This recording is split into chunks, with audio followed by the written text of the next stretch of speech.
माहिती आहे. माझं नाव अलीफ खान. मी भारतीय वाहन खरेदी विक्री संघटना राष्ट्रीय अध्यक्ष आहे आणि जैन चालक मालक संघ किती चालेल का खरेदी विक्री संघटना राष्ट्रीय अध्यक्ष आहे आणि जैन चालक मालक संघटना राष्ट्रीय अध्यक्ष आहे. त्यांचं नाव विनायक तालुक आहे. ते भारतीय वाहन खरेदी विक्री संघटनेचे महाराष्ट्र अध्यक्ष आहेत. हे गौरी बनकर म्हणून आहेत, ते पुणे जिल्हा उपाध्यक्ष आहेत जैन चालक मालक संघटनेचे. हे राष्ट्रीय सचिव आहेत जैन चालक मालक संघटना आणि भारतीय वाहन ते पुणे जिल्हा अध्यक्ष आहेत भारतीय वाहन खरेदी विक्री संघटनेचे. आमचे मुद्दे असे होते की आता जे 50 रुपयाचा एक कायदा आलेला आहे की 50 रुपये फाईन गाडीसाठी, म्हणजे दंड पासिंग जेव्हा संपत आहे त्याच्यानंतर पर डे 50 रुपये फाईन फिटनेससाठी. आम्हाला ते मान्य आहे कायदा, आम्हाला त्याच्याशी काही अतिशय चांगली शिस्त लागते. फक्त काय झालंय की त्यांनी अचानक ते निर्णय दिला गेला, हायकोर्टाचा निर्णय आहे आणि मागं पूर्वसूचना न देता ती डायरेक्ट लागू करण्यात आला. पण कायदा असा झालेला आहे की ज्या दिवशी GR निघालाय किंवा ज्या दिवशी निकाल लागलाय त्या दिवसापासून दंड घ्यायला सुरुवात करायच्या ऐवजी ह्यांनी ते मागचे सुद्धा दंड त्याच पद्धतीने वसूल करायला सुरुवात केली. UP बिहारमध्ये 500,000 रुपये घेऊन ते गाड्या रेग्युलर केल्या जातात पासिंगला. पण इथं त्याच्याबद्दल मागचे जे दंड आहेत, जसं का RTO असेल आणि जसं RTO ऑफिसर असेल त्यांचा मनमानी कारभार सध्या इथं चालू आहे. त्याच्यामध्ये आमची मागणी भारत सरकारकडे अशी आहे की आम्ही टॅक्स द्यायला तयार आहोत. गाड्या खरेदी विक्री करणारे जे लोक आहेत त्या गाड्या टॅक्स द्यायला तयार आहेत. म्हणजे जो आम्ही गाड्या खरेदी विक्री करतो त्याच्याबद्दल टॅक्स द्यायला आम्ही तयार आहोत. पण त्याच्या बदल्यात आम्हाला ट्रेड सर्टिफिकेट पाहिजे की अथॉराईज पाहिजे. जसं भारत सरकारचा खूप मोठा टॅक्स हा समजा जे ऑनलाईन धंदा करणारे लोक आहेत तर ते बुडवतात आणि ऑनलाईनमध्ये खूप फ्रॉड मार्केटमध्ये होतात. कोणी मिलिटरीवाला सांगते, कोणी माझ्या गाड्या विकायचं सांगते आणि त्याच्यात ऑनलाईन पैसे मागवले जातात, करोडो रुपयाचा चुराड होतो. आम्ही जेव्हा हिशोब केला तर त्यावेळेस जे खरेदी विक्री करणारे जी लोक आहेत ती वर्षाला 1800 कोटी रुपये टॅक्स देऊ शकतात. आता टॅक्स नाही आम्हाला, आम्ही स्वतः सांगतोय की टॅक्स घ्या, पण ते टॅक्स घ्यायला तयार नाही. त्याच्या बदल्यात आम्हाला ट्रेड सर्टिफिकेट म्हणजे गाडी विकायचं लायसन हवं आहे, जुन्या गाड्या. दुसरी गोष्ट जैन चालक मालक संघटनेचं मुद्दे असे की आता हिट अँड रनचा कायदा आला होता 24 डिसेंबर 2023ला. हिट अँड रनचा कायदा अमित शहानी संसदेत मांडला 3 जानेवारीला. म्हणजे 3800 पानाचा कायदा 3 जानेवारीला राष्ट्रपती मुर्मूंनी त्याच्यावर सही केली, मंजूर केला. त्याच्यावर आम्ही सुप्रीम कोर्टामध्ये त्याच्याबद्दल जैन चालक मालक संघटनेच्या वतीने आम्ही स्टे आणला होता. त्याच्यात 1 जुलैपर्यंत स्टे होता. आज ना उद्या हा कायदा लागू होणार आहे. त्याच्यामध्ये काय झालं की हिट अँड रनच्या कायद्यामध्ये रूल असा आहे की कुठलाही 145 कोटी लोकांना रूल आहे. पण काय अशा अफवा पसरवल्या गेल्या की फक्त ट्रक ड्रायव्हरांसाठी हा रूल आहे, ट्रक ड्रायव्हरांसाठी फक्त. ते जेवढे आपल्या घरातल्या एखादा लहान मुलगा जर सुद्धा गाडी चालवत असतात, आता तर हिट अँड रनचे ते आता बघतोच आहे आपण, लहान लहान पोरं गाडी चालवत आहेत, त्यातनं खूप मोठे प्रॉब्लेम. जर आपले टाटाचे चेअरमन जेव्हा ॲक्सिडेंटमध्ये, मागचे चेअरमन होते माजी चेअरमन, तर ते जेव्हा ॲक्सिडेंट झालं त्यांचं त्यावेळेस त्यांनी नितीन गडकरींनी कायदा आणला की मागच्या गाडीचा सुद्धा सीट बेल्ट लावला पाहिजे. म्हणजे रोडवर मरणारे जे सामान्य नागरिक आहेत आणि जे सरकारच्या चुका किंवा कॉन्ट्रॅक्टरच्या चुकामुळे जे नागरिक एक्सपायर होत आहेत त्याच्याबद्दल भरपाई वगैरे काही नाही. नरेंद्र मोदी साहेबांनी सांगितलं होतं की हिट अँड रनच्या कायद्यामध्ये की हा कायदा कुठल्या परिस्थितीत लागू होणारच आहे. तर त्याच्यामध्ये 7 लाख रुपये दंड आणि 10 वर्ष शिक्षा. त्याच्यातनं मोठी इमानदारी अशी की ड्रायव्हर जर पोलीस स्टेशनला गेला तर भारत सरकारने एक मोठी दया दाखवली आहे की जर ड्रायव्हर ॲक्सिडेंट झाल्यानंतर जर पोलीस स्टेशनला गेला तर तिथं त्यांना 5 वर्षाची शिक्षा, 7 लाख रुपये दंड. 24 तासामध्ये 442 लोक एक्सपायर्ड होत आहेत. तो जो दंड आहे तो भारत सरकारला जमा आहे, ते मरणाऱ्याला द्यायचे नाहीत. बरं, त्याच्यातनं बी काय प्रॉब्लेम आहे की चला हे बी काय अडचण नाही, पण रोडला जे ड्रायव्हर लोकांना मारलं जातं म्हणजे ॲक्सिडेंट झाल्यानंतर कोणाची चूक आहे कोणाची ती बघितलं जात नाही. लहान गाडीवाल्यांची, मोठ्या गाडीवाल्यांची चूक असते. मोटरसायकलवाला जर कारला धडकला तर कारवाल्याची चूक, कारवाला जर ट्रकवाल्याला धडकला तर ट्रकवाल्याची चूक. तर त्याच्यामध्ये 7 लाख रुपये दंड आणि 10 वर्षाची शिक्षा देण्यात येणार आहे. तर त्या कायद्याविरोधात आम्ही हिट अँड रनचा कायदा हसायला हरकत नाही. म्हणजे जसं आता जे अल्पवयीन मुलं, म्हणजे प्रत्येकाचं वडील अग्रवाल किंवा शहा नाहीये प्रत्येक ड्रायव्हरचा, आहे ना. आम्हाला इथं प्रोडक्शन काय नाही. लोक काय करतात, रोडला पकडल्यानंतर आंध्र प्रदेशची ती एक कंडिशन अशी आहे की ऍक्सिडेंट झाल्यानंतर दोन रिक्षावाल्यांनी एका ड्रायव्हरला दोन्ही रिक्षाच्या मध्ये बांधलं आणि त्याला ओढून मारलं, म्हणजे फाडून टाकलं ड्रायव्हरला. तर ती रोड सुरक्षा इज मोस्ट इम्पॉर्टंट. म्हणजे ती रोड सुरक्षा ड्रायव्हरला मिळावी, घरी जाण्याची गॅरंटी असावी. मी प्रत्येक ड्रायव्हरला हे सांगतो की आरशात तुम्ही मागच्या गाड्या बघण्यापेक्षा आपली फॅमिली बघा, ती व्यवस्थित सुरक्षित घरी पोहोचायला. आपली मुलं बाळं बघितलं तर तुम्हाला थोडंसं गॅरंटी. ते हिट अँड रनचा कायदा झाला. पासिंगच्या कायद्यात आमचा ते सांगितलंच आहे मी तुम्हाला. रोड टॅक्स हा खूप महत्वाचा मुद्दा आहे. प्लीज जरा थोडंसं आम्हाला सहकार्य करा. रोड टॅक्स मध्ये तुम्ही रोडचा वन टाइम टॅक्स कारचा घेताय, त्याच्यानंतर दर वर्षाचा तुम्ही रोड टॅक्स 6 महिन्याचा वर्षाचा तुम्ही रोड टॅक्स घेताय. रोड टॅक्स ह्याच्यासाठी दिला जातो की रोड बांधावेत म्हणून. पण रोड बांधल्यानंतर बी त्याच्यानंतर आता तुम्ही कॉन्ट्रॅक्ट द्यायला लागला, तुम्ही टोल टॅक्स बी घेताय. म्हणजे एकाच प्रकारचा टॅक्स 2 वेळा घेताय. रोड टॅक्स बी, टोल टॅक्स बी. एक तर रोड टॅक्स बंद करावा, टोल टॅक्स जर चालू ठेवायचा असेल तर. दुसरी गोष्ट म्हणजे टोल नाके जे आपलं चेकपोस्ट आहे, आता MP सरकारने 1 जुलैपासून चेकपोस्ट जे बॉर्डरला असतात ते बंद केले. तिथं अतिरेक एवढा मोठा आहे ट्रक मालकांसाठी की तिथं गेल्यानंतर गाडी कुठल्याही प्रकारे क्लिअर असू दे, पेपर क्लिअर असू दे, अंडरलोड असू दे गाडी, तरीही 800 ते 1000 रुपये प्रत्येक ट्रकवाल्याकडनं घेतले जातात. तर ते चेकपोस्ट बंद व्हायचा कायदा आहे पण देत नाही. ड्रायव्हर लोकांना मारलं जातं. पोलीस आता परवा दिवशी मी एक औरंगाबादचं मॅटर झालं.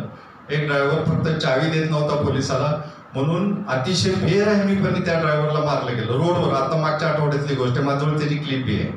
तर त्याच्यात प्रॉब्लेम असा झालेला आहे आता की चेक पोस्टला जर तुम्ही चेक पोस्ट बंद नाही केलं तर तिथं 1000 रुपये कुठल्याही परिस्थितीत एका ड्रायव्हरकडनं घेतले जातात. टोटल इंडियामध्ये कारमध्ये 9 कोटी गाड्या आहेत आणि ट्रकमध्ये 6 कोटी गाड्या आहेत. ट्रकमध्ये पूर्ण इंडियाला 6 कोटी गाड्या आहेत. 2014च्या अगोदर 9 रुपये टॅक्स होता, आता 33 रुपये टॅक्स आहे गुणिले 1 रुपया. 145 कोटी गुणिले 1 रुपया. एका सेकंदाला, एका मिनिटाला 145 कोटी रुपये आम्ही भारत सरकारला देतो. 10 कोटी पेट्रोल दरवर्षी दररोज विकलं जातं आणि 35 कोटी डिझेल दररोज विकलं जातं. त्याच्यावर 9 रुपये पूर्वी टॅक्स होता, आता 33 रुपये टॅक्स आहे. आणि सगळ्यात मोठी इंडस्ट्री म्हणजे ही व्हेकल इंडस्ट्री. जुन्या गाड्या 100 गाड्या जर विकल्या जात असतील त्यातल्या 82 गाड्या जुन्या विकल्या जातात, फक्त 18 गाड्या नव्या विकल्या जातात. त्याच्यामध्ये 1 रुपया किसान कर आहे डिझेलच्या आणि पेट्रोलच्या मागं. म्हणजे पर डे 35 कोटी रुपये भारत सरकारला ट्रकवाला किसान निधीसाठी देतो आणि 10 कोटी रुपये पेट्रोलवाला किसान निधी म्हणून देतो. 1 रुपया पर लिटर माग. तर त्याच्यात आमचं काय ऑब्जेक्शन नव्हतं, पण कुठल्याही प्रकारची भाडी वाढलेली नाही ट्रकला किंवा कुठल्याही गाडीला. ओला उबेर असो, अदरवाईज परमिटवाल्या गाड्या असो, रिक्षावाल्या, त्याच्यात सगळ्यांच्या बहिणीच लाडक्या आहेत सरकारांच्या. काय आता जे व्यवसाय करणारी लोक आहेत, जे पुरुषांना पूर्ण भाडं आहे आणि लेडीजला हाफ तिकीट आहे. म्हणजे जे रोडवर धंदा करणारी लोक होती, जे स्टँडवर काळ्या पिवळ्या गाड्या आहेत, त्याच्यामध्ये जो रोडवर धंदा करणारी लोक होती, जो 1000 रुपये रोज कमवत होता तो 200 रुपये आलेला आहे. तिथं उपासमार चालू झाली. यांच्या फक्त राजकारणामुळं ही रोडवरची उपाशी मारतायत लोक. बरं, आता जी लाडली बहिणीवर आणली ती फक्त बहिणींसाठीच आहे. दाजी उपाशीच आहेत. दाजींना काहीच फायदा नाही, दाजींना काही नाही. सत्य परिस्थिती आहे. काय माझी बायको बी 1500 रुपये घ्यायला तयार झाली, म्हणलं दाजीला काय तर काय नाही म्हणले. तर हा एक प्रश्न मोठा आहे. वयाच्या 58 वर्षापूर्वी म्हणजे ऍक्सिडेंट झाल्यानंतर नरेंद्र मोदी साहेबांनी 2015 सांगितलं होतं की जो ऍक्सिडेंट मध्ये ड्रायव्हर एक्सपायर होईल त्याला 5 लाख रुपये आम्ही देऊ. हा 2015चा नरेंद्र मोदी साहेबांचा वायदा आहे, तसा GR आहे माझ्याकडे. तर त्याच्यात 2024 पर्यंत एका ड्रायव्हरला मिळालं नाही. आम्ही काय करतो, आम्ही ड्रायव्हर जर एक्सपायर झाला तर आम्ही आमचे जास्तीत जास्त किती वेळा दान करणार लोक, तर जास्तीत जास्त 20-25 हजार रुपये आम्ही देऊ शकतो. एक गोविंद जाधव नावाचा माणूस एक्सपायर झाला इथं आपल्या नवले पुलावर. तिथं प्रॉब्लेम असा झाला की गाडी ऍक्सिडेंट झाल्यानंतर अर्धा तास तो अडकला आणि प्रत्येक हायवेचा रूल असा आहे की 15 किलोमीटर 50 किलोमीटर किंवा 25 किलोमीटरला एक ट्रेन आणि एक ॲम्ब्युलन्स अवेलेबल असावं लागतं. अर्धा तास अडकल्यानंतर सुद्धा कुठल्याही प्रकारची सुविधा मिळाली नाही आणि तिथं तो ड्रायव्हर जळून एक्सपायर झाला. त्याच्या घरी जेव्हा मदत करायला गेलो फक्त 30,000 रुपये आम्ही अख्ख्या महाराष्ट्रात जमू शकलो.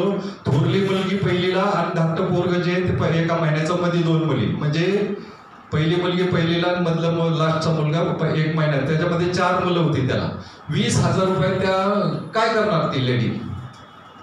तर त्यासाठी आम्ही संघटनेतर्फे 10 लाख रुपयाचा इन्शुरन्स आम्ही त्यांना देतोय. आणि 58 वर्षाच्या पुढं आम्हाला मानधन द्यायचं. 1972च्या कायद्यानुसार असंघटित कामगारांसाठी पेन्शन योजना चालू झालेली होती. 38,000 कोटी रुपये महाराष्ट्र शासनाकडे दरवर्षी येतात, पण महाराष्ट्र शासन ते पैसे कधीही वाटप करत नाही. आणि जे सोसायट्या बनलेल्या होत्या लेबर सोसायट्या, त्याच्यामध्ये राजकारणी लोक असायची आणि ते पैसे लेबरपर्यंत जर 100 यायचे असेल तर लेबरला 10 रुपये मिळायचे, 90 रुपये राजकारणी लाटायचे. अपघाती रोड सुरक्षेची खूप गरज आहे, जेणेकरून रोड सुरक्षा मिळाल्या, ड्रायव्हरला मालूम नाही त्याची बी पोरं बाळ आहेत. अपघात हा चुकून झालेला असतो, जाणून बुजून अपघात केलेला नसतो. तर हा अपघात जाणून बुजून नसताना, कोणाची दुश्मनी नसताना एखादा ऍक्सिडेंट होतो आणि त्याच्यातनं त्या ड्रायव्हरला खूप मारलं जातं. पोलीस, आरटीओ आणि फायनान्स या 3 गोष्टी. त्या आरटीओ मध्ये आता इलिगल माझ्याजवळ पुरावे त्याचे मी बोलत नाही असा 50 गाडी रोजची पासिंगचा टार्गेट आहे. त्याच्यामध्ये 20 गाडी लिगल पासिंग होती, 30 गाडी इलिगल पासिंग होती. त्याच्यामध्ये पर गाडीला पासिंग करायला 3,000 रुपये एक इन्स्पेक्टर घेतो. म्हणजे 30 गाडीचं 90,000 रुपये एक इन्स्पेक्टर. आणि ते कमिशनर पर्यंत, माझा सरळ आरोप आहे की ती कमिशनर पर्यंत, मंत्र्यांपर्यंत पैसे पोहोचले जातात.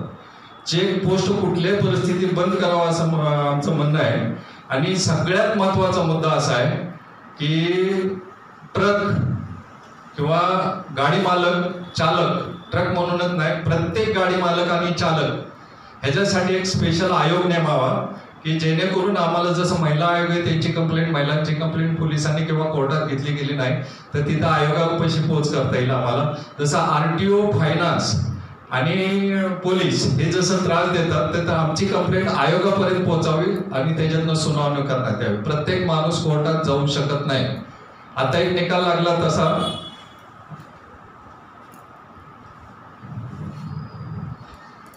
तर ही जी पद्धत आहे ही अतिशय रॉंग पद्धत आहे की जेणेकरून गाडी, जे सगळ्यात मोठी इंडस्ट्री व्हेकल इंडस्ट्री असून, म्हणजे आज भारतामध्ये 35% फायनान्शियल सपोर्ट आम्ही ह्या व्हेकल इंडस्ट्रीतनं भारत सरकारच्या इकॉनॉमीला करतो. तर त्याच्यातनं आम्हाला थोडासा न्याय मिळावा या अपेक्षेने मी तुमच्यापर्यंत आलेलो होतो की पत्रकार परिषद घ्यायचं, उठाठेव करायचं. खरं कारण असं आहे की खूप अत्याचार सध्या ह्या गाडी व्यवसायावर होत आहे. आणि आता जे हिट अँड रनचे वगैरे कायदे आहेत त्याच्यामध्ये तुम्ही कायदा असावा, हिट अँड रनचा कायदा असावा, पण जी शिक्षा तुम्ही हे केली पूर्वी 2 वर्षाची शिक्षा आणि जास्तीत जास्त 5,000 रुपये दंडापर्यंत होतं. पण इन्शुरन्सचा पद्धत अशी आहे की इन्शुरन्स क्लेम कुठल्याही परिस्थितीत 10 दिवसाच्या पोलिसांनी रिपोर्ट द्यायचा आहे, 10 दिवसाच्या आरटीओने रिपोर्ट द्यायचा आणि 30 दिवसाच्या गाडीचं जी नुकसान भरपाई ती द्यावी लागते इन्शुरन्सवाल्याला. पण ते काय करतात, ते इन्शुरन्सचे पैसे लांबणीवर, पैसे तर द्यावेच लागतात, पण इन्शुरन्सचे पैसे लांबणीवर टाकण्यासाठी 3-3, 4-4, 5-5 वर्ष केसेस चालवतात. म्हणजे तोपर्यंत जी लहान पोरं एक्सपायर झालेला असतो ड्रायव्हर, तर त्याची लहान जी पोरं असतात ती कमवायला लागतात आणि त्यांची पोरं सुद्धा कमवायला लागतात, त्यावेळेस इन्शुरन्स क्लेम पास होतो. त्यासाठी थोडीशी एक मागणी ती आमची महाराष्ट्र शासनाकडे राहील. आणि थोडं संघटनेच्या, म्हणजे खरेदी विक्री संघटनेच्या काय अडचणी ते विनायक तारूसाहेब जे महाराष्ट्राचे भारतीय वाहन खरेदी विक्री संघटनेचे अध्यक्ष आहेत ते तुम्हाला सांगतील. प्रेस नोट आमच्या आयुष्यात पहिली प्रेस नोट आहे, मला कामाला आहे. बुलढाण्याची एक लेडीज आहे सर, म्हणजे माझ्याजवळ त्याचा पुरावा बी आहे, मला फक्त बोलण्याचा पुरावा आहे की हा एक महत्वाचा मुद्दा असा आहे की जी फॉर्म म्हणून एक फॉर्म आहे की तुमचे पेपर क्लिअर असताना सुद्धा, फॉर्म म्हणजे फॉर्म वगैरे काय नाही, जी फॉर्म हा त्याचा कोड लँग्वेज आहे. कमांडोलो जर म्हणला ना तुम्ही की साहेब कमांडोलो दिला आहे, तर तुम्हाला भारतामध्ये कुठलाही आरटीओ अडवणार नाही.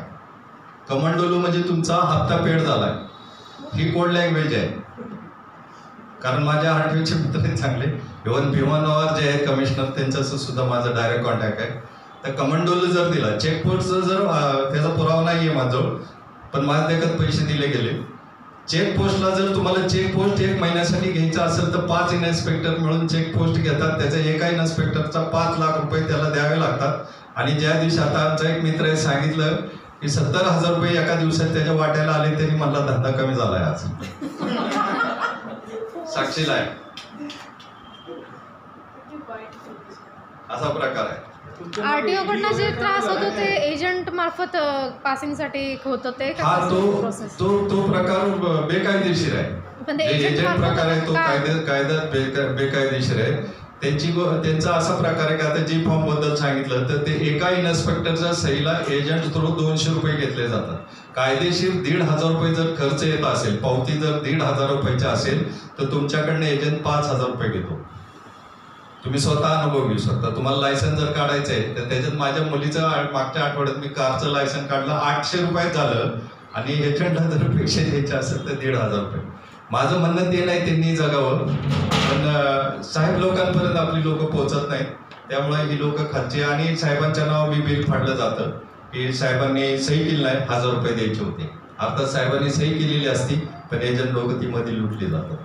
आणि अपघात विम्यासाठी सरकारकडनं तरतूद करण्यात यावी असं तुमचं म्हणणं आहे? सरकारकडनं म्हणजे खिडकी योजना आहे, पण खिडकीतला जो माणूस आहे तो फक्त खिडकीतनं डोकावून बघतो, योजना काही राबवत नाही. तुम्ही असं म्हटलं होतं की कायदा असा आहे की ड्रायव्हर म्हणजे रस्ते अपघातामध्ये एखाद्या ड्रायव्हरचं निधन झाल्यानंतर 5 लाख रुपये देण्याचा कायदा आहे. हा, याच्यासाठी तुम्ही काय फॉलोअप घेतला आहे? आम्ही गेली 2016 पासून फॉलोअप घेतोय या गोष्टीचा. 2016 पासून या गोष्टीचा फॉलोअप घेतोय. आरटीओ ऑफिसला गेल्यानंतर आता एक उदाहरण म्हणून सांगतो, मध्ये थोडासा विषय होतोय. तामनकर म्हणून आरटीओ आहेत याच्यामध्ये रत्नागिरीमध्ये. ते एक गाडी ट्रान्सफर करायची होती, तर तामनकर साहेबांनी सांगितलं की त्याच्यासाठी ट्रेड सर्टिफिकेट द्या. ट्रेड सर्टिफिकेटचा अर्थ असा आहे की कंपनीतनं येणारं ही गाडी पासिंग करून यांच्या नावावर द्यावी, असं एक ट्रेड सर्टिफिकेट नव्या गाड्याला येतं. ती फक्त आरटीओला जमा असतं. पण तामनकर साहेबांनी सांगितलं जुनी गाडी ट्रान्सफर करताना ते ट्रेड सर्टिफिकेट मला हवंय. मी जेव्हा बोललो, मी भारतीय आपला जय हिंद चालक मालक संघटनेचा राष्ट्रीय अध्यक्ष बोलतोय, ते मला तुम्हाला काय करायचं तर करा, आमचा कायदा असाच. म्हणजे जसे 58 आरटीओ आहेत, त्या 58 आरटीओचे जे ऑफिसर आहेत त्यांचे जे रूल आहेत तेच रूल. पण हा तो शासनाचा कायदा आहे ना. हा शासनाचा कायदा आहे. याच्यासाठी तुम्ही काय फॉलोअप वगैरे? भरपूर सगळ्यांकडे गेलो, सगळं झालं. मंत्र्यांना भेटतो, महिन्यातनं 2 वेळा मंत्रालयात जातो, 2दा नितीन गडकरी साहेबांना भेटलो. काहीच नाही.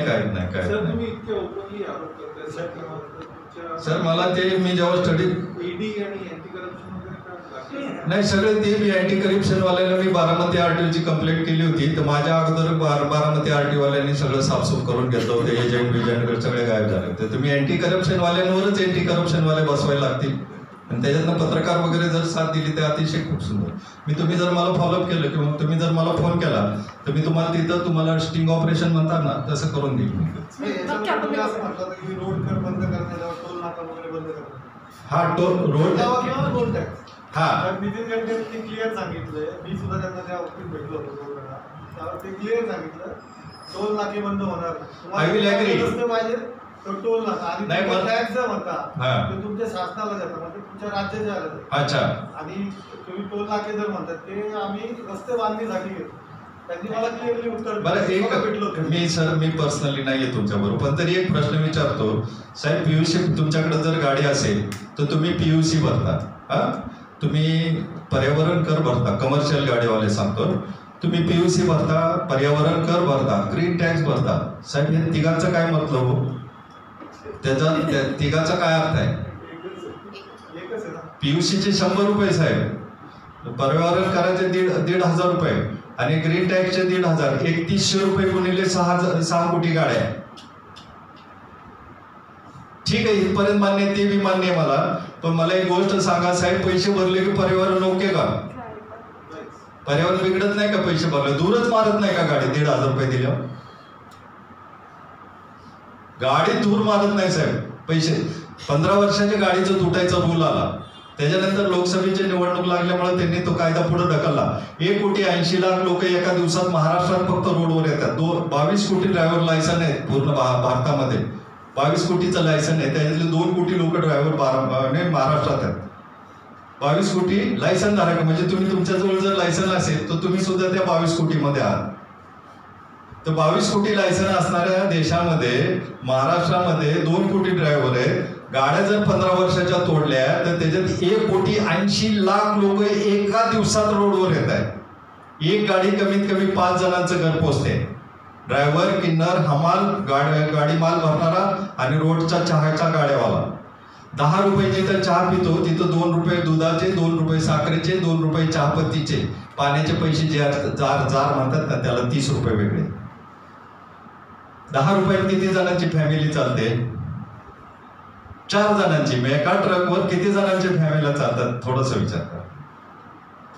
त्याच्यात नाही ते बी पैसे काय हरकत नाही. 6 महिने ते पासिंग 15 वर्षाच्या गाडी जेव्हा तोडायचा रूल आला त्याच्यानंतर त्यांच्या लक्षात आलं की हा इलेक्शनचा पिरियड आहे, त्यांनी ते कॅन्सल केलं आणि 15 वर्षाची गाडी 10 वर्षानंतर दर 6 महिन्याला पासिंग करायची. बरं, तुम्ही वर्षाला पासिंग करत होत्या गाड्या, त्याच्यामध्ये 7,000 रुपये देऊन पासिंग करून घ्यायची गाडी. पर्यावरण ओके, तिथं धरून नाही मारणार गाडी. दिल्लीत तो वेगळा नियम आहे. दिल्लीत 10 वर्ष. दिल्लीत 10 वर्षाचा डिझेल गाडी सुद्धा नाहीये दिल्लीत. थर बी खाली आहे. आपण नशीबवान आहोत, आपण महाराष्ट्रात राहतो. थरच खाली आहे, गुडघ्याच्या खाली थर गेलाय. कोण बोलेल? तुम्ही पहिल्यांदा प्रेस कॉन्फरन्स घेताय? मी स्वतः. वाटत नाही. खाजगी 59 वर्ष वय साहेब, तुम्ही काय सांगू आता. सगळे रोग आहेत.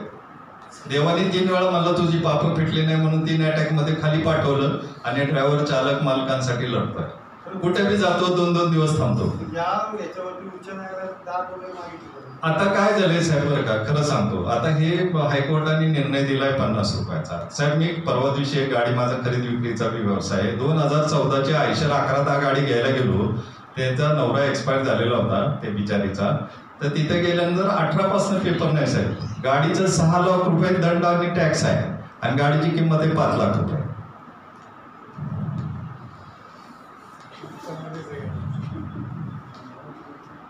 बरं, मला एक गोष्ट सांगा साहेब, तुम्ही मान्य करा, तुमच्या बी नजरेत येतं, तुम्ही बोलत नाही तो, पण तुमच्या बी नजरेत येतं. खरं ड्रायव्हर लोकांना किती, ज्याची लायकी नसते ना साहेब, ज्याची गाडी 50 लाखाची असते, तो रोडवरचा माणूस त्याला शिवाय देतो, त्याच्या घरात खायला काय नसतं.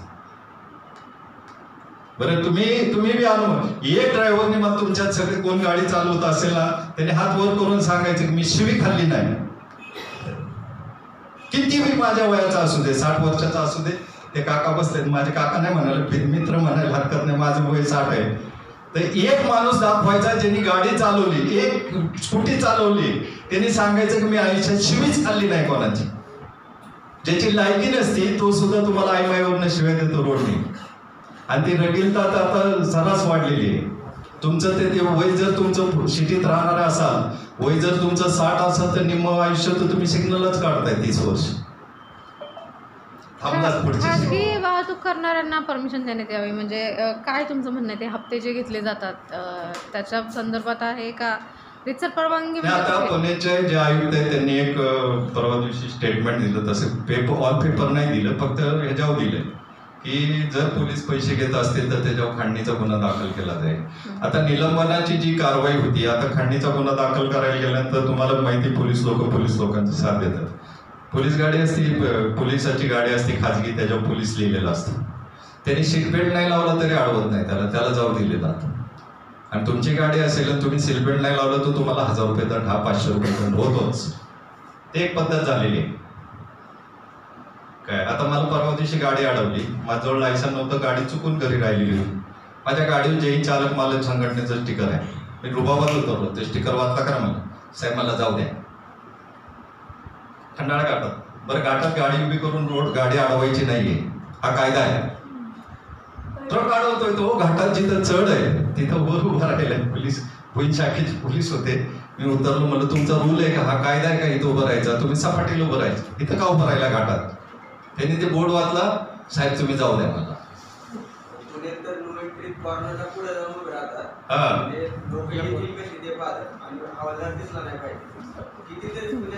नाही, इथेच प्रकार आहे. आता नो पार्किंगचे बोर्ड आम्हाला एकदा अडवलं होतं लेबर कोर्टापाशी, तर नो पार्किंगचा बोर्ड कुठंच नाही. आम्ही गाडी लावलेली आणि तिथं मग टू-व्हीलरवाले आले, म्हणले इथं नो पार्किंग आहे, तुम्ही गाडी उचला.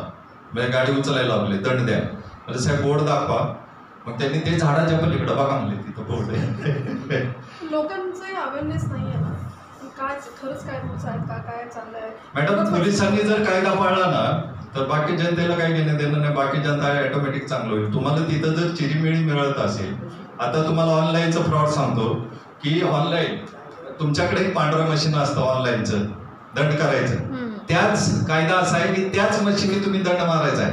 पण पोलीस लोक काय करतात, आपल्या स्वतःच्या पर्सनल मोबाईलवरनं तर त्याचे मी आता सगळ्यांची काय केलेले आहे, सगळ्यांचे ज्यांना दंड झालेला आहे, मी आवाहन केलं परवा दिवशी की ज्यांना दंड झालेला आहे ऑनलाईन, त्यांनी माझ्याकडे ते प्रिंट आउट करून पाठवावं, मी कोर्टात दाखल करणार आहे. तुमच्या खाजगी मोबाईलवरनं फोटो काढायला अथॉरिटी नाहीये. पोलीस चौकात उभा असतो, तुम्ही पुढे गेला की ठापकन दंड फोटो काढला जातो. त्याच्यात तुमच्या रिसिटवर जर आता तुम्ही मेसेज फॉरवर्ड केला मोबाईलचा, तर त्याच्यावर फॉरवर्ड येतो. तुमचा मेसेज मला आला आणि मी पुढे पाठवलं की त्याच्यावर फॉरवर्ड येतो. तसं मशीनवर हे काय करतात, संध्याकाळी बसलेले असतात पोलिस, त्या मशीनवर ते मेसेज फोटो फॉरवर्ड करतात आणि त्याच्यानं तुम्हाला तो दंड येतो. ते फॉरवर्डचा जर शब्द तुमच्या रिसिटवर आलेला असेल तर तो मला पाठवा, मी हायकोर्टात जाणार आहे. हा दंड चालत पण तो नाही. काही ऍप दिलेला आहे का त्यांना मोबाईलवरनं फक्त फोटो पाठवून नाही नाही, ते खाजगी फोन आहे. नाही नाही, ते मशीन संध्याकाळी इथं बसायचं आणि ह्याच्यावरनं त्याच्यावर टाकायचे मेसेज. आता ते मशीनवरनं जरी त्यांनी मारलं ना दंड, तरी ते म्हणतात की नाही आता हे डिलीट नाही, तिथं जरी असलो आपण तरी म्हणतात डिलीट नाही करतात, आता तो पडला. नाही नाही, ते तसं हरकत करता नाही ना, येतं का? हरकत नाही. त्याच्यासाठी आमच्यासारखी जी भारतीय वाहन खरेदी विक्री संघटना आहे, जैन चालक मालक संघटना जी आहे, ती मी आवाहन केले परवा दिवशी सगळ्यांना. मी परत एकदा तुमच्या माध्यमातून आवाहन करू इच्छितो की ज्यांना असे मेसेज आलेले आहेत तर आमच्याकडे पाठवावे. आम्ही त्या हायकोर्टामध्ये दाखल करून जिथं झालंय तिथल्या त्याचं पोलिसाचं नाव येतं साहेब, काय त्या पोलिसाला हायकोर्टात यावं लागेल. म्हणजे दंड जे तुम्ही ऑनलाईन मारताय ना त्याला आळा बसेल. तुम्ही दंड मारा, आमचं काय ऑब्जेक्शन नाही, नियम आहे हा. पण तुम्ही तुमच्या खाजगी मोबाईलवरनं मारण्यापेक्षा तुम्ही तुमची जी मशीन आहे त्याच्यावर मारा. एक मशीन असतात, 5 पोलीस असतात. मग मशीनवरचं जर अथॉराईज नाही, मशीनवर जर जायचं नसेल, मशीनवर जर 2,000 रुपये दंड असेल तर साहेब आता कोणी 50 रुपये 100 रुपये मी पोलीस घेत नाही, 1000 आणि 500च्या पुढे मागतात. तर बायका पोरांना खायला नेत नाही हो ड्रायव्हर लोक 10 रुपयाचं, आणि पोलिसांना किती तळतळत असेल, वरून साहेब सोडावं साहेब सोडावं, आतून आयमायवरनं शिव्या देत असत. साहेब, माझी गोष्ट आहे, आपण आता तुम्ही सगळं काय सगळं मग पुढच्या ट्रॅव्हल करता काय खबर आहे, कारण पुढच्या ट्रॅव्हलचा एवढा प्रश्न आहे. पर सीट पर इयर 6,500 रुपये टॅक्स आहे. 8,500 रुपयाचा निघाला आता कालचा. 6,500 होता, 8,500 रुपये. त्याच्यामध्ये 2 प्रकार सांगतो साहेब. पक्षाचे जे वाहतूक अध्यक्ष आहेत ना, नीट लक्षात ठेवू, आम्ही कुठल्याही पक्षाशी संलग्न नाहीये. पक्षाचे जे वाहतूक सेनेचे अध्यक्ष आहेत, साहेबांनी जर 5,000 रुपये दंड केला किंवा 10,000 रुपये दंड केला तर मग आम्ही अध्यक्षाला फोन करतो, तेवढं जरा मिटवून द्या. मग ते साहेबापाशी जातो, साहेबांना सांगतो साहेब एवढं 3,000 रुपयात मिटवा. मग ते बाहेर येऊन सांगतो मी आला म्हणून 3,000 रुपये, मग साहेबाला 2 आणि ह्याला 1. हे जेवढे वाहतूक, माझं डायरेक्ट आरोप आहे यांनी आजपर्यंत. आता डिझेल वाढ, टोल टॅक्स वाढला साहेब 10%. काय कुठलाही टोल टॅक्सला कुठल्याही सेनेचा हे करत नाहीये. त्याच्यानंतर डिझेल वाढलंय, त्याच्यामध्ये कधी ऑब्जेक्शन घेतलेलं नाहीये, त्यांनी कधीच ऑब्जेक्शन घेतलेलं नाहीये. म्हणजे यांना फक्त तडजोडीसाठी ठेवले, काय म्हणतात तडजोड पंटर. ते जे मध्ये जे पक्षाचे, मी ओपन सांगतो, जे मध्ये पक्षाचे जे सेना वाहतूक अध्यक्ष आहेत ते फक्त 10,000 रुपयाची तडजोड 5,000 रुपये करतात, 3,000 रुपये साहेबाला देतात, 2,000 रुपये स्वतःच्या गळ्यात घालतात. बरं, जो माणूस 100 रुपये मुलांना घेऊन जात नसेल आणि तो जर 5,000 रुपये देत असेल तर साहेब त्याच्या घरच्यांनी खायचं काय? एका गाडीचा जर तुम्ही हिशोब केला वर्षाचा किंवा महिन्याचा, एका ट्रकचा किंवा तुमच्या कार ओला उबेरवाल्यांचा, तर एका महिन्याचा जर तुम्ही हिशोब केला ना साहेब, तर त्याच्या घरी संध्याकाळी 10-12 हजार रुपयाच्या मजुरीला 500 रुपये, आमच्या इथं 15,000 रुपये मजुरी करायला मिळतात. आणि ड्रायव्हर जो स्वतःची गाडी घेऊन 10-5 लाख रुपयाची गाडी घेऊन जर त्याला 12,000 रुपये, फक्त पैशाची हेराफेरी चाललेली साहेब, घरी कोणाचे शिल्लक नाही. त्याच्यातनं 7 लाख रुपये तर अमित शहानी ठेवला आहे. मला सांगा, 7 लाख रुपये जर ड्रायव्हर जवळ असते तो कशात जग मारायला गेला असतो दुसऱ्याच्या गाडीवर, नसता एखादा गाडा टाकून बसला असता. हे 2 व्हीलरवाल्यांना जे पकडतात ना आणि मग ते मशीनने ते फाईन मारतात, मग आपण तिथं जरी त्यांना हे म्हटलं की फाईन नका भरू किंवा हे तर ते म्हणतात नाही आता टाकलं ते डिलीट नाही होत. त्याच्यातनं काय माहितीये का, ते प्रॉपर मशीननी जर असेल तर लिगलच चूक आहे, त्यांना पुरावे द्यावा लागतात त्याचे. नाही पण त्यांनी ते टाकल्यावर ते डिलीट करता येतं का तिथल्या तिथं नाही का तसं नाही होत काय? मशीनवरनं नाही, मोबाईलवरनं करता येतो. मोबाईलवरनं मग तुम्हाला दंड किती झालाय, 200 रुपये झालाय, मग 100 रुपये पोलिसाला दिले की डिलीट होतात.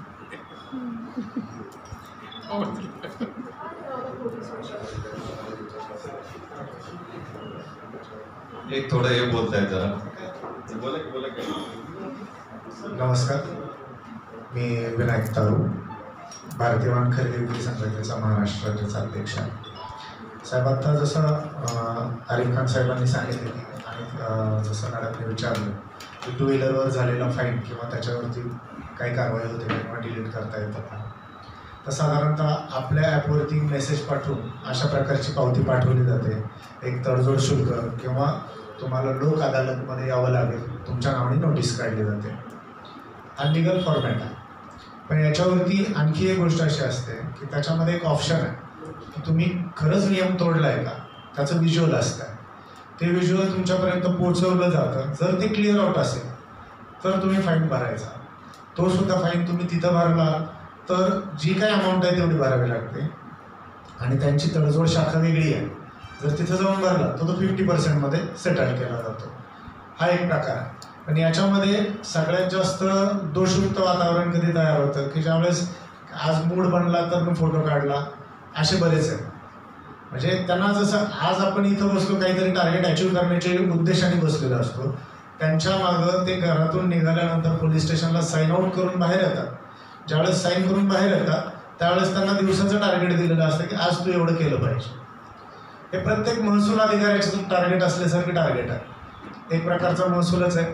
शासकीय नियमानुसार करावं असं त्याच्या मागचं इंटेन्शन आहे, परंतु केलं जातं ते इलिगली केलं जातं. बहुतांशी हा तुम्हाला झाडाच्या मागे दिसेल, सिग्नलच्या पलीकडे दिसेल. तो असं म्हणणार नाही की मी सिग्नलवर येऊन बाबा थांबलो तर किमान मला बघून माणसं इकडे येणार नाही. 100% असे अधिकारी किंवा असे पोलीस तुम्हाला कायमस्वरूपी झाडाच्या मागे किंवा सिग्नलच्या पलीकडे फार तर फार एखाद्या गाडीच्या आडवे, जेणेकरून समोरचा येताना जाणून बुजून कसा आत येईल हे बघितलं जातं. पण माझं म्हणणं काय, आता जसं मध्ये हेल्मेट सक्ती केली, ठीक आहे ना, तुम्ही जर फाईन लावताय तर त्या फाईनच्या बदल्यात काहीतरी द्या ना. असं करा, एखाद्या हेल्मेट कंपनीशी तुम्ही टाईप करा, ज्याच्याकडे हेल्मेट नाही फाईन घ्या, तिथं समोर हेल्मेट द्या आणि जाऊ ना पुढे. तो नियम काय कंटिन्यू राहील. तुम्ही आत्ता समजा बिगर हेल्मेटचा तो माणूस सोडला, 500 रुपये फाईन घेतला, तो माणूस त्या ट्रॅफिकपासून घरापर्यंत गेला तर तो बिगर हेल्मेटचाच जाणार आहे ना, म्हणजे तो इन्सिक्युअरच जातोय की नाही. पण त्याच्या बदल्यात दिले जाणारे पैसे जर योग्य पद्धतीने युटिलाइज केले, शासनाला शासनाचा कर जाऊन उर्वरित जर का काही कमी पैशामध्ये त्या व्यक्तींसाठी, त्या समाजाच्या प्रत्येक घटकासाठी जर काही देता आलं तर शासनानं करायला पाहिजे. पण ती फार उदासीनता दिसते. सब मिलजुल के कार्यक्रम आहे. म्हणजे खाली जे टार्गेट दिलं जातं, वाहतूक शाखेला येण्यासाठी सुद्धा वेगवेगळ्या प्रकारचे लिलाव बोलले जातात. ही वस्तुस्थिती आहे आणि बऱ्यापैकी मला वाटतं आपण सगळे जागरूक आहात. सगळ्यांना माहिती आहे की प्रत्येक गोष्टीचे लिलाव बोलून त्या त्या ठिकाणचं पोस्टिंग केलं जातं. हे खूप दुर्दैवी आहे.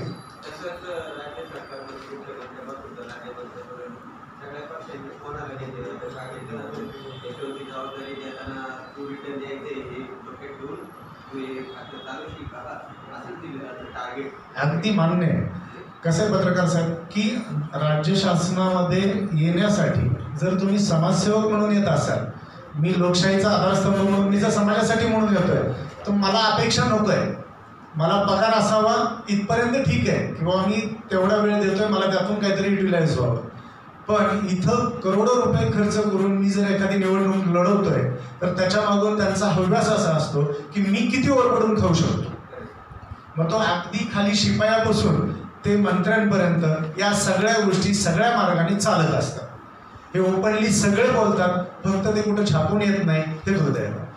पण त्यासाठी आम्ही तुमचं माध्यम निवडतोय की जेणेकरून या संघटनात्मक कार्यामध्ये याच्यामध्ये समाज म्हणून आपण सुद्धा सगळे आहोत. जर रस्त्यावर 2 व्हीलर चालवण्यापासून आपण सुरुवात करतोय तर ट्रक चालक, मालक, अगदी विमानांपर्यंत प्रवास करणारे सगळेच आहे. सामान्य जनता कायमस्वरूपी भरडली जाते. या जनतेकडून जितकं ओरबडून या 5 वर्षात घेता येईल तेवढं घ्यायचं आणि शेवटच्या 4.5 वर्षानंतर 5व्या वर्षी जी निवडणूक लागते त्या अर्ध्या याच्यामध्ये एखादं आर्थिक बजेट टाकलं की त्याच्यामध्ये अशा छोट्याशा योजना टाकायच्या जेणेकरून त्या सर्वांच्या गळी उतरतील आणि माणसं मागचा इतिहास विसरून जाईल. आता जी लाडकी बहीण आली तो प्रकार तोच आहे. मी आता दाजींनी सध्या वेठबिगारीवर जायचं की 10,000चा कार्यक्रम म्हटले मुख्यमंत्री साहेब किमान दाजीने आता एजंटचे कामाला लागायचं. दाजी गळ्यात देत नाही म्हणून ते देत आहेत. नक्की दाजींचा विचार संध्याकाळी 6 नंतर केला जाईल. साहेब कसं आहे माहिती आहे का, याच्यामध्ये बऱ्याच अडचणी आहेत, त्याच्यात क्रायटेरिया सुद्धा खूप लावले.